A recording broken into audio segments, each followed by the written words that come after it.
Otro de estos vídeos que propone un número determinado de elementos y en este caso son notebooks. ¿Cuadernos? ¿Qué son los cuadernos? Pues deberías conocerlos mejor que nadie, porque uno de los principales usa Python. Solo por eso valdrá la pena echarle un vistazo. ¿Qué proyecto es? Luego entramos en esos detalles. Lo importante son los cuadernos como concepto porque son un recurso muy útil para probar y mostrar código. De hecho, en cursos es un recurso muy interesante porque se pueden proporcionar ejercicios en los que trabajar dentro del propio cuaderno. ¿Estás preparando los ejercicios del curso de programación usando cuadernos? Todo se andará. Antes de entrar a ver los cuadernos, recordemos algo de historia, de la Literate Programming, algo que podemos traducir como programación alfabeta o programación culta. Me gusta más la segunda. La primera no se entiende bien. La segunda tampoco, y lo entenderás cuando profundicemos en el significado. Pero llamémosla así.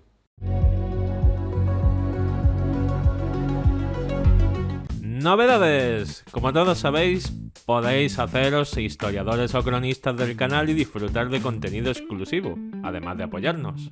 ¡Totalmente! Aunque eso no es ninguna novedad, Pro. La novedad es que a partir de ahora también tenemos Patreon. Sí, eso sí que es una novedad. Aunque, ¿qué ventaja tendría ser historiador o cronista en Patreon? Pues además de apoyarnos, el mismo contenido exclusivo se encuentra en Patreon sin publicidad. ¿Eso podemos decirlo aquí en YouTube? Y no olvidéis que a través de la página web podéis seguir realizando vuestras votaciones de forma gratuita. Y la forma óptima de darnos vuestro apoyo siempre es dar al like, suscribiros y compartir el vídeo con todos. Sigamos con el vídeo. Programación culta. Donald Knuth escribió un documento en 1984 con este título, donde proponía la provisión de texto en los programas, de modo que la compilación separase el texto para humanos y lo compilase en un formato legible como DVI, y el código, en este ejemplo en Pascal, fuese a un compilador o intérprete. En nuestros días es mejor hablar de PDF. Pero esto que cuentas es lo que ya hacen algunas herramientas en lenguajes actuales como Godot. O PyDoc. O Javadoc, o Doxygen. Sí, esto es ahora, pero la propuesta de Knuth en ese momento se basó en el estado de la programación de aquellos años, y la inexistencia de este tipo de mecanismos para proporcionar documentación junto con el código. El proyecto web de Knuth proponía algo que según el sector se interpretó de formas diferentes. Pues viendo esto, podemos decir que derivó en las herramientas que hemos mencionado dentro del mundo de la computación y en los cuadernos dentro del mundo científico en general. Y ya sabemos todos lo poco en uso que suelen estar en el mundo de la computación. Había que dejar clara esta parte de la historia porque los siguientes cuadernos que veremos, en orden cronológico, se influencian precisamente de estos orígenes. Mathematica Notebook. Este cuaderno es muy famoso en el campo universitario. De hecho, en ciertas asignaturas constituye una herramienta muy necesaria para facilitar la escritura de fórmulas y ayudar en su resolución. Exacto. De hecho, no nos vamos a detener mucho en esta opción porque ya tenemos un capítulo hablando de matemática. Sin embargo, como constituye una gran influencia en la creación de los diferentes cuadernos que veremos, pues lo mencionamos al menos. Debemos tener presente que el notebook siempre estuvo ahí desde la versión de 1988 de Mathematica. Ha habido competidores, pero pocos pueden atribuirse el récord de estar más de 30 años en el mercado y no ser considerados ni antiguos ni desfasados. Un buen trabajo de actualización constante y prestación de nuevas características. Jupyter. Este lo conozco, ahora sí. No me extraña, es uno de los más populares y también fuente de inspiración de muchos otros, aunque no tanto como Mathematica.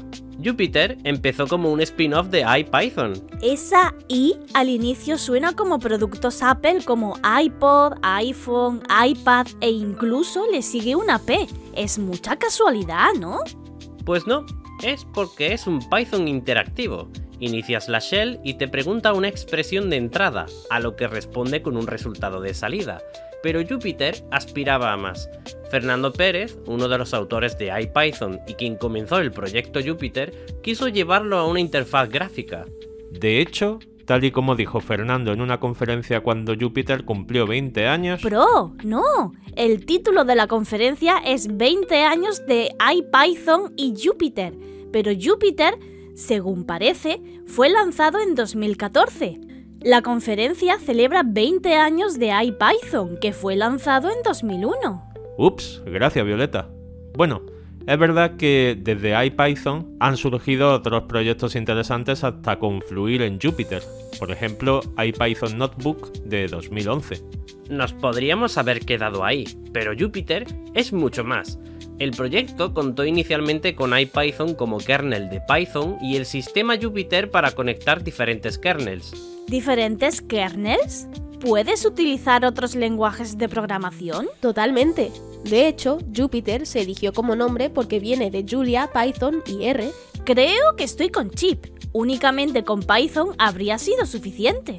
No te desanimes. Inicialmente estaban disponibles estos kernels de Python, Julia y R, pero también hay implementaciones de otros lenguajes de programación como C++, SQL, Haskell, JavaScript o Lua, entre otros. Parece que el ecosistema de Jupyter ha sido muy prolífico.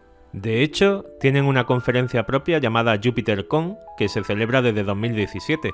La última hasta la fecha fue en noviembre de 2025 en San Diego, California. Como nota curiosa, el logotipo se diseñó con un manuscrito que se atribuye incorrectamente a Galileo Galilei sobre Júpiter y sus lunas. Pasemos al siguiente. R Markdown. El camino de R Markdown tampoco fue una línea recta. Tras ser influenciados por el documento de Nat y usar web, algunos investigadores sintieron ese sistema con mucha capacidad de mejora. Vamos, que les pareció una mierda. Chip, no, les pareció simplemente un poco simple y requerían de mejores características. En 1989, Norman Ramsey rediseñó web llamándolo no web para ser simple, fácil de extender e independiente del lenguaje de programación. Esto quiere decir que web dependía de Text para la escritura de documentación y Pascal para la escritura de código. ¿Ves cómo era una pieza de código con una gran necesidad de mejoras? No obstante, los usuarios del lenguaje R no notaban una integración limpia entre Text y su lenguaje de programación, y en 2002, Friedrich Leicht presentó Swift. ¿Mejor que no web? En verdad no, simplemente diferente. De hecho, Swift solo puede utilizarse con el lenguaje de programación R. La clave de estos sistemas y la que podréis ver en muchos de ellos es hacer la investigación más transparente y reproducible para otros. No obstante, Swift fue tan solo otro proyecto más en el camino. El siguiente fue Knitr, que tenía la integración para el uso de los formatos LaTeX, LeX, HTML, Markdown, ASCII-Doc y Restructured Text. Knitr llegó en 2012 inspirado por Swift, pero con un diseño diferente para permitir una mejor modularización y así ser fácil de mantener y extender. Más tarde, en 2014, se incluyó dentro del editor RStudio, donde se indica a R Markdown como un formato. Muy bonita historia. ¿Pasamos a la siguiente? Apache Zeppelin. Entramos dentro de la categoría de Big Data. Este proyecto, que se gestó en 2013, vio la luz en 2014 y en 2016 llegó a ser un proyecto de alto nivel dentro de la Fundación Apache. ¿Qué podemos hacer con Zeppelin? Pues este cuaderno nos permite conectarnos a una base de datos y, a través del uso de Spark y lenguajes como Python, Scala y SQL, obtener resultados en forma de tablas y gráficas. Parece que también soporta el lenguaje R según su página web. Nada es perfecto. Es un cuaderno perfecto si te dedicas a obtener información de base de datos y quieres tener la flexibilidad de un cuaderno y el acceso a todos los datos de forma fácil a través de SQL y otros lenguajes de programación. Y te permite conectarte a varias bases de datos, por lo que puedes hacer mezclas y cruces de datos a muchos niveles. Sigamos, que esta la quiero decir yo. Observable Notebook. Aunque bibliotecas como D3JS fueron desarrolladas no solo por Mike Bostock, sino por otras dos personas más, siempre se atribuye a Bostock su creación. Fue el origen. A través de su tesis doctoral hizo Protobis en Stanford. Bostock y sus amigos, ante algunas dificultades que vieron en Protobis, decidieron hacer algo mejor y de ahí surgió D3. ¿Y cómo llegamos de D3 a este cuaderno? En verdad, llegamos ahí porque Bostock decidió, junto con sus amigos en 2015, dedicarse a este y a otros proyectos. Lanzaron su compañía en 2020 siendo un gran éxito. Aunque no podemos poner una fecha, hay cuadernos creados de 2020, ya que se pueden publicar cuadernos en su página web. eso sí, con un modelo freemium. ¿Es entonces como Mathematica? ¿Un servicio y nada de software libre? Para nada. Este notebook tiene un formato específico y aunque es verdad que el editor y lo interesante está en su página web, en su GitHub te puedes hacer con una herramienta de consola para descargar tus ficheros del editor y ponerlos en formato HTML en tu propia web. No es lo que esperaba, pero ha sido una bonita historia de startup que consigue a través de la visualización de datos hacerse un hueco en el mercado. Totalmente. Vayamos ahora al siguiente, que os va a impactar. Polynote. Este cuaderno fue anunciado y lanzado por Netflix en 2019 como un notebook que tiene soporte para Scala, Python, con y sin Spark, SQL y Vega para la visualización de datos. Vega me suena. ¿Qué es? Es una biblioteca muy conocida de visualización de gráficos de todo tipo. Lo que hace interesante a Polynote es su enfoque de Scala y Spark como ciudadanos de primera clase. Esto tiene que ver con la programación funcional, ¿no? ¡Inmutabilidad, chip! La idea principal es tener un cuaderno reproducible de análisis de datos obtenidos mediante Spark, SQL y algún otro lenguaje de programación si fuese necesario. Si queréis probarlo podéis ir a su página web y presionar el botón de Try It. Ya vamos acabando, pero este siguiente no me suena de nada. Veamos. Starboard Notebook. Pues es otro cuaderno que soporta una mezcla de Markdown, LaTeX, HTML, CSS, JavaScript y Python, según su página web. Pero tiene algo muy llamativo. Esa frase, no hay código aquí ejecutándose en el backend. Eso quiere decir que podemos bajar el proyecto a nuestro computador y cargarlo en el navegador y hacer lo que necesitemos. Totalmente. Aunque el proyecto ha sido creado por una única persona, y parece que no esté muy activo en el desarrollo en estos momentos, no obstante, es un proyecto interesante de cuaderno para poder incrustarlo en nuestras páginas web. No sé si es buena idea proponer algo con un bajo mantenimiento, pero ahí queda. Y si alguien es realmente diestro con JavaScript, quizás pueda apoyar el proyecto. Vamos a por el último, pero no por ello el menos importante. Livebook. Como dije, vamos en orden cronológico y por ese motivo Livebook ha sido el último. Este fue presentado en 2021.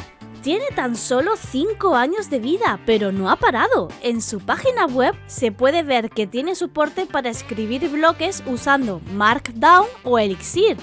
También bloques específicos con las gráficas Vega, fórmulas con KTeX y diagramas con Mermaid. Y al igual que los otros, enfatiza la reproducibilidad. Como Elixir también ha avanzado tanto, este proyecto no solo se puede utilizar desde una interfaz web, sino también desde una aplicación de escritorio. También cabe reseñar que estos cuadernos no solo permiten conectarse con bases de datos, sino que también tienen integraciones y quizás lo más llamativo es poder agregar elementos de inteligencia artificial a nuestros proyectos. Sí, gracias al proyecto Hugging Face, que dispone de muchos tipos diferentes de IAs. Podemos ver que, por ejemplo, Livebook dispone de bloques en esta integración para convertir texto en imágenes, clasificar imágenes o textos, entre otras muchas funciones. Pues ya estaría, ¿no? Conclusiones. Hemos visto en qué consisten los cuadernos y algunos ejemplos usables de cuadernos para todos los gustos. Creo que comenzaré a usar Jupyter. Es ideal para escribir algunas pruebas de concepto. También para hacer algunos bancos de pruebas y medir si un código es óptimo, chip. A mí me ha gustado la idea de Apache Zeppelin y merece la pena probarlo para el análisis de datos. Yo no sabría con cuál quedarme, está claro que depende del entorno y lenguaje usado.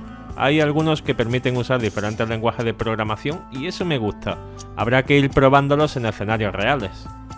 Ahora os toca a vosotros, que sé que habéis estado escuchando y pensando cuál puede ser mejor para vosotros.